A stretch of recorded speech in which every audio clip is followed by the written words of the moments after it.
as a flipper, I think, I'm crushing it at like maybe 25 houses a year. Mm-hmm. You guys are a little bit more than me. Yeah, but you're one. Pineda, I think as soon as he got to over 100 houses a year, he kind of got in some trouble. To me, that's too many, to answer your question. With Open Door and Zillow Offers and all those guys, they tried to bring it to thousands a month. They lost hundreds of millions of dollars in a quarter. So we know you can't scale flipping houses to thousands of houses a month. They had all the money that God ever printed at like 1% interest rate, and they still couldn't make money off it with all the systems, all the networks. I'm very, very happy. 40 to 70. I think if you get over that, then it'll be a lot more for us, and we live a good living. I don't need to be the best or flip the most. We hang out together. We got an office together. We go on vacations. We live. We're good. Like we don't. Eric's good with that. We don't need to make, more, even though we like to. Mm-hmm.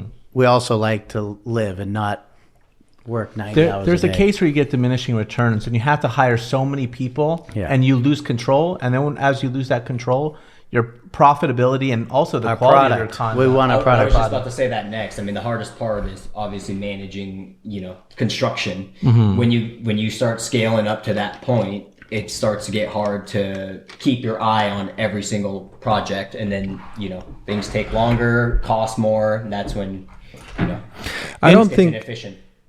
Sorry. Go ahead. I don't think we have a limit as to how many flips we want to do a year per se, even if obviously we know kind of what the top of the line is. It's more so we're focusing now on putting together a system that's going to allow us to scale while still enjoying what we're doing and live a good life. It's a conversation we have all the time. It's three of us. So yes, profit are divided in three, but I say it all the time. I wouldn't trade it for the world because I'm doing it with my boys and we have a history together and we're going to keep growing together. And, I think it's as important to us than saying, we're doing 110 flips this year. We don't give right. And what I got from you essentially, when you underwrite deals, you're looking at, okay, how much risk versus how much return.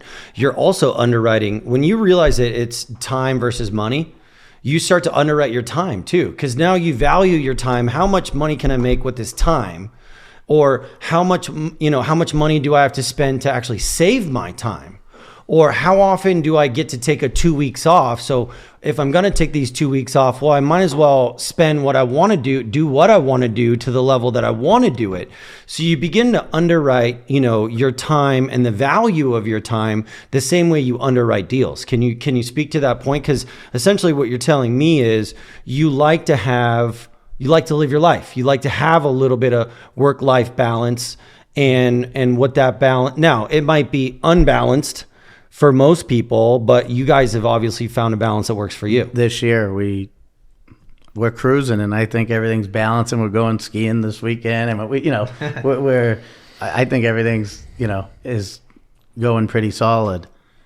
We have I forgot what I was going to say. Our CFO here, Eric, who makes sure that we don't take a deal down if it's not worth our time, so to speak. Again, Jason and I are kind of the reckless ones. We'll take a deal. He's like the Karen of the group who's like, this is too much. But you need that. Levels to the underwriting. Yeah. Riskiest, he's in the middle. Moderate. I'm the most conservative. Yeah. Got it. He'll so there's usually a vote. Yeah. So and how often is he veto you? Who vetoes? You. Me?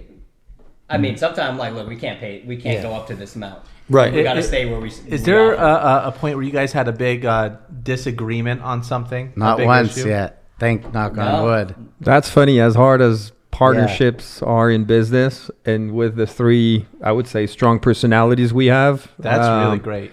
Don't get me wrong. We will disagree on some shit. But usually there's three of us, so if two people like it, we just go with it. We drop it. And it's whatever, because we trust each other. Right. So if two people out of us that we think we're pretty smart, maybe I'm wrong this time. Whichever, and I hope I am, and I hope you guys are right. No big deal. Right. Yeah. Greg's had some terrible luck with partnerships in the past. Yeah, I see you guys, three amigos over here, and I'm like peanut butter and jealous. This is like, because like you said, you're kicking ass with your boys, you're having fun with your friends, you're making good money, you're taking trips, You're stacking wins.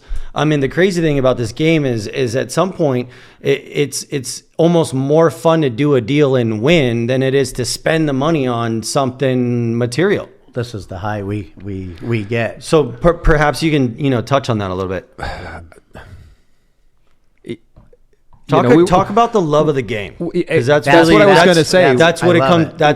About the love of the game, because that's what it comes down to. I mean, if our girls were sitting here, they would tell you we go to dinner when we try to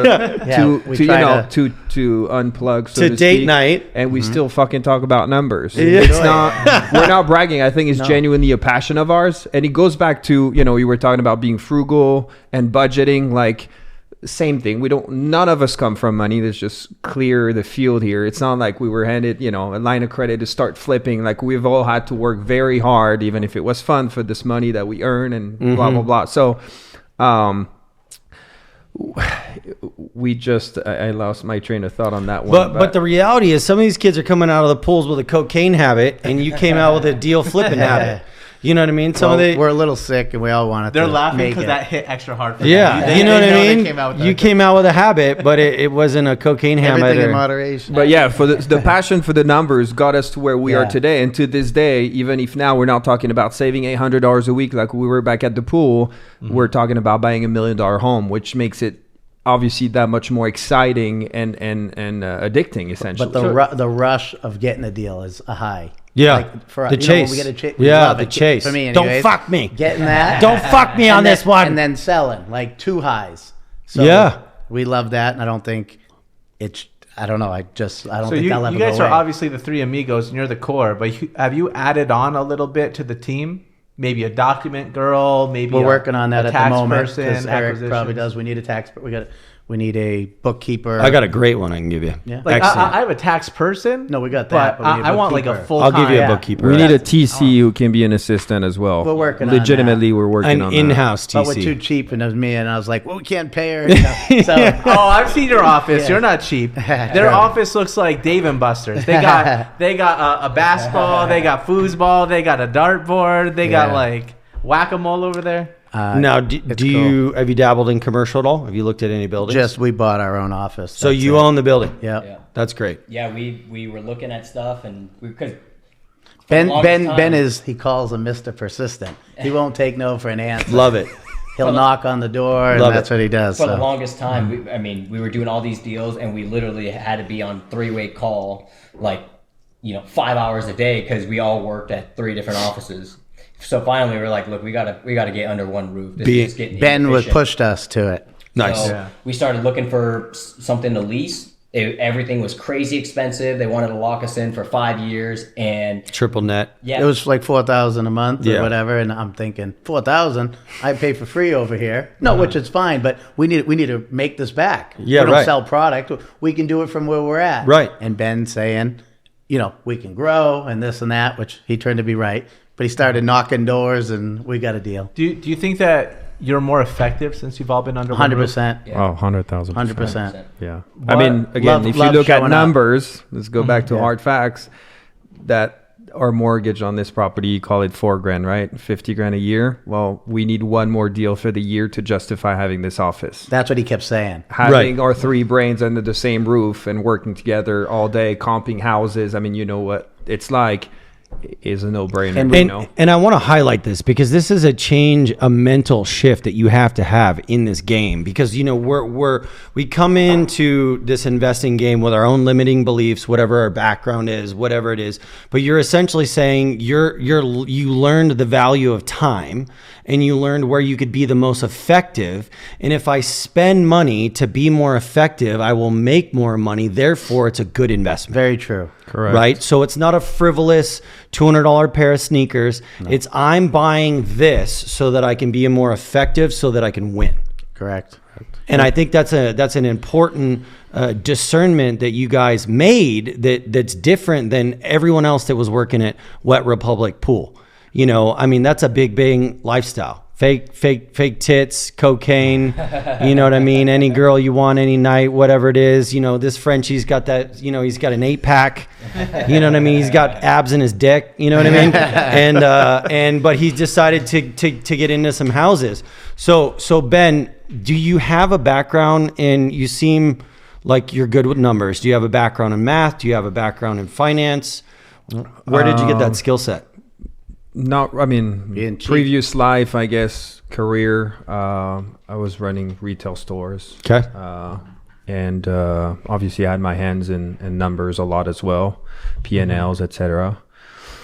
So that's a profit and loss statement, which is essentially your balance sheet that shows what comes in and what goes out for the company. Yeah. I did okay in school. I was just good at math. I don't know. It's always been something, again, that I had an interest in.